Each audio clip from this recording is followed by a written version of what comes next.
భద్రాచలంలో ఉన్నది అయోధ్య రాముడు, బాలరాముడు ప్రతిష్ఠ అయ్యింది. ఇక్కడ కళ్యాణ రాముడుగా ఖచ్చితంగా జరగాల్సిందే. అక్కడ సీతారామచంద్ర స్వామి దేవస్థానం ఉన్నది. అది ఎండోమెంట్ రికార్డ్స్లో కూడా సీతారామచంద్ర స్వామి అనే ఉన్నది, సీతారామనారాయణ లేదు. రామకోటే రాస్తున్నాము. తర్వాత కంచర్ల గోపన్న రామదాసుగా మారాడు. తర్వాత ఈవెన్ మనకి తులసీదాస్ కానీ, త్యాగరాజు కానీ, భక్తపోతన కానీ అంతా కూడా రామ. ఈరోజు ప్రతి ఒక్కరు అరచేతుల్లో కూడా శ్రీరామ అనే పచ్చబొట్టు కూడా ఉంటుంది. రామకోట రాస్తాం. జై శ్రీరామ్ అని ఈరోజు పశ్చిమ బెంగాల్ లాంటి ఒక మినీ పాకిస్తాన్ లాగా మారిపోయినటువంటి ఒక ప్రాంతము జై శ్రీరామ్ అనే ఒక నినాదానికి భయపడి మొత్తం ఈరోజు జై శ్రీరామ్ అంటే భయం అనమాట. ఒకప్పుడు ఎలాగైతే బ్రిటిష్ వాళ్ళు ఉన్న సమయంలో వందే మాతరం అంటే ఎలా భయపడేవాళ్ళో ఈరోజు బెంగాల్ లాంటి ఏరియాలో జై శ్రీరామ్ అంటే వాళ్ళకి లఘుశంక పడుతుంది. అంటే జై శ్రీరామ్ అంటే అంతటి గొప్ప అఖండమైన శక్తి వెలువడుతుంది. ఎందుకంటే జై శ్రీరామ్ అనేది ఒక వైదిక మంత్రం కాకపోయినప్పటికీ ఆ జై శ్రీరామ్ అనే నినాదము ఆ భావనతో, సద్భావంతో, హృదయ స్పందనగా అనేక కోట్లాది మంది కోట్లాది సార్లు అనమాట పురచ్చరణ జరిగినటువంటి ఆ జై శ్రీరామ్కి అనేది అంత శక్తి ఉన్నది. కాబట్టి ఆ జై శ్రీరామ్ అనేది మనకు కావాలంటే భద్రాచలంలో ఖచ్చితంగా సీతారాముల కళ్యాణం జరిగే విధంగా అక్కడ రామభద్రుడు, రామచంద్రుడు మళ్ళీ అక్కడ యథార్థంగా ఉండాలి. ఆ విధంగానే పూర్వ వైభవంగా ఆ క్షేత్రాన్ని ముందుకు తీసుకెళ్ళాలి. ఆ క్షేత్రమే ప్రతి గ్రామానికి, ప్రతి జిల్లాకి కూడా ఆదర్శవంతంగా, మార్గదర్శనంగా ఇంక మరిన్ని దేవాలయాలు ప్రతి ఊర్లో కూడా రామాలయం వెలసాలి. ఇప్పటికి కూడా కొంతమంది పొరపాటు చేసి సీతారామనారాయణ దేవాలయాలు కొన్ని నిర్మించడం జరిగింది.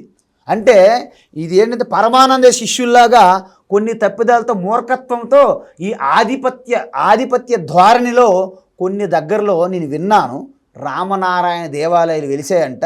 అది కేవలము వాళ్ళ దురుద్దేశంతో, ఒక స్థాయిలో ఉన్న వాళ్ళు అసత్యం చెప్పినా అది సత్యమే అని ఇందాక మీరు అన్నారు.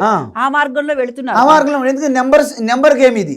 ఇదంతా కూడా ప్రపంచవ్యాప్తంగా కొన్ని మతాలు ఉన్నాయి. ఇది ప్రపంచంలో పెద్ద మతము అంటే అర్థం ఏంటి? నెంబర్ గేమ్ అనమాట. అందులో సత్యము, తత్వము, ఏమో ఫిలాసఫీ ఉండదు, నెంబర్ గేమ్ అనమాట. ఇవాళ భారతదేశంలో కూడా ఈ యొక్క ప్రజాస్వామ్యం, డెమోక్రసీ, సెక్యులర్ వాదం అంటారు. సెక్యులర్ వాదం అనేది చాలా తప్పు ఇక్కడ. ఎందుకంటే భారతదేశం రామరాజ్యం అంటేనే లౌకికంగా ఉండేది, సకల ప్రాణులు అందరినీ గౌరవించేది. ఆ రోజుల్లో కూడా చార్వాకులు, నాస్తికులు ఉన్నారు, ఎప్పుడు లేకపోలేదు, ఎప్పుడు కూడా గౌరవిస్తున్నాం. కానీ ఇప్పుడు కొత్తగా సెక్యులర్ వాదం ఎందుకు వచ్చిందంటే హిందువులను వ్యతిరేకించడమే సెక్యులర్ అని అర్థం. హిందువులు వ్యతిరేకించడమే సెక్యులర్, అంతే తప్ప వేరేది ఉండదు. హిందువులు తిట్టామనుకోండి వాడు సెక్యులర్ వాది. ప్రతి ఒక్కరు కూడా, ఈవెన్ కొంతమంది సినిమా స్టార్లు, మీరు ఏదో పెద్ద హేతువాదులు, ఏదో పెద్ద వాళ్ళంతా మేధావు వర్గం అంటారు. మేధావర్గం అంటే మేత ఆవులు, నాట మేధావులు, మేత ఆవులు, వాళ్ళు మేస్తుంటారు గడ్డి. కాబట్టి వీళ్ళేంటంటే వీళ్ళందరూ కూడా హిందువులకి, సనాతన ధర్మానికి ఎవరైతే తిడతారో, విమర్శిస్తారో, క్రిటిసైజ్ చేస్తారో వాళ్ళు మేధావులు. వాళ్ళు అసలైనటువంటి ప్రతి ఒక్క సందర్భంలో కూడా విమర్శిస్తూనే జరుగుతున్నదండి. ఎన్నో ఆటుపోట్లు ఈ మధ్య చూడండి తమిళనాడులో డిఎంకే అని ఉంది. డిఎంకే మీకు రాముడికి రావణుడికి యుద్ధం జరిగిన సమయంలో ఏదో కొన్ని కాలు చెయ్యులు పోయినటువంటి బలహీనమైనటువంటి అసురులు, రాక్షసులు, బలహీనమైన వానరులు మిగిలాయంట. ఆ రెండింటికి సంబంధించినటువంటి ఒక సంకర మిశ్రమ జాతి ఒకటి ఉంటుంది అనమాట. వాళ్ళని ఏమంటారంటే డెమన్స్, మంకీస్, కిడ్స్ అంటారనమాట. అంటే ద బ్రీడింగ్ అంటే ఏంటి, డెమన్స్కి, మంకీస్కి పుట్టినటువంటి ఆ కిడ్స్ ఎవరు? డిఎంకే పార్టీగా వచ్చిందన్నమాట తమిళనాడులో.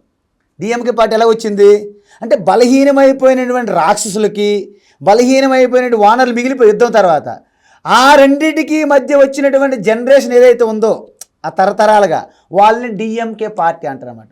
వాళ్ళు ఎప్పుడు కూడా సనాతన ధర్మాన్ని నాశనం చేస్తామని కలలు కంటూనే ఉంటారు. అది ఎప్పుడు జరిగే పని కాదనమాట.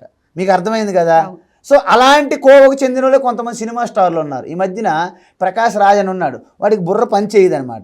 బుర్ర పని చేయక ఏమంటాడంటే రామలక్ష్మణులు ఎక్కడో ఉత్తరాది నుంచి వచ్చారు, వాళ్ళు వలస వాళ్ళు, పండు దొంగలించాడు లక్ష్మణుడు, రకరకాల పిచ్చి మాట్లాడతాడనమాట. కమలస్ను వీళ్ళందరూ కూడా ఈ హిందూ దేవీ దేవతలు, హిందూ ధర్మాన్ని, ఈ హిందువుల యొక్క ఫ్యాన్సీ అంతా వీళ్ళ వల్లే పైకి వచ్చారు.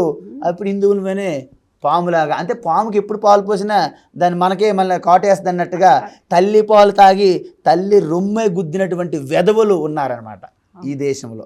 కాబట్టి వాళ్ళని మేధావర్గంగా తీసుకుంటారన్నమాట. ఎందుకు?